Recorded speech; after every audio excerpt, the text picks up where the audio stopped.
Mr. Speaker, I take this opportunity to give the statement today to update this Honorable House and the public on the government's intentions with respect to the transformation of Bermuda's healthcare structure, the Bermuda Health Plan.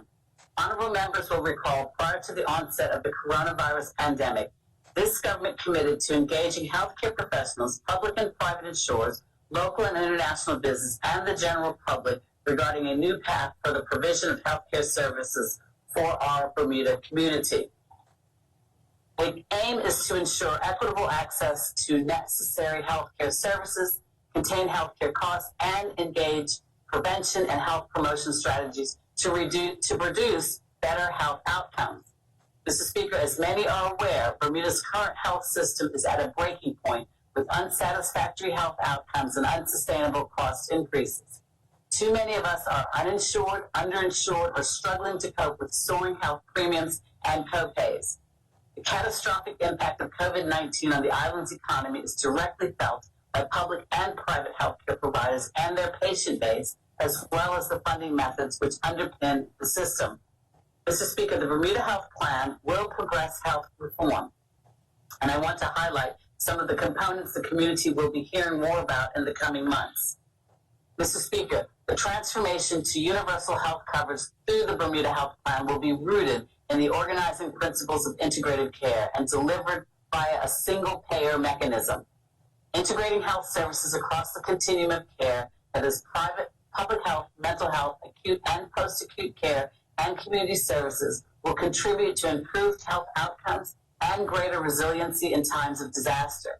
This patient-centric approach enables Bermudians to get the care they need when they need it and to have quality care provided at fair value. Mr. Speaker, the government expects this integrated service model to be developed and stood up in phases over the course of the healthcare restructuring process. It is intended and anticipated that the integrated service model will reduce duplication, enhance information sharing, and realize synergies, efficiencies, and economies of scale that cause savings to be realized with respect to our healthcare costs.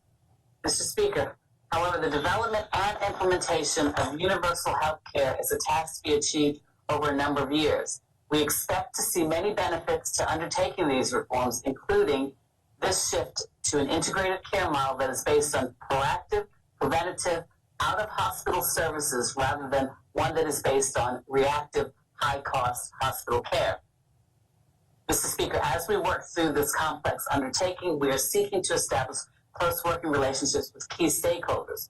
We cannot do this work alone or function in decision-making silos. This is why we value building our community partnerships with organizations such as the Bermuda Medical Doctors Association, as well as nurses, dentists, and other allied health professionals, the island's private insurers, and the Chamber of Commerce, patients' advocacy proponents, and the Bermuda Health Advisory Group, as well as Bermuda First. Indeed, collaboration with Bermuda First has commenced already, and a working group is being set up to progress next steps in advancing health reform. For its part, the Ministry of Health is already working in partnership with the Bermuda Hospital Board and Bermuda Health Council in formulating reform strategy. Mr. Speaker, the message here is that without proactive modifications to the island's healthcare system, projected healthcare expenditure risks overwhelming our economy. An aging population means that there will be fewer working adults to pay for the increasing demand and cost of care.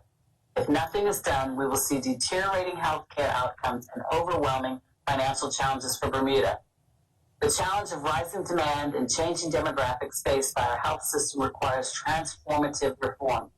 Bermuda must have a holistic healthcare system that prioritizes prevention, chronic disease management, and healthcare delivery via primary care with the restructuring of the health system financing. Starting with the Bermuda Health Plan, we will be on our way. Thank you, Mr. Speaker.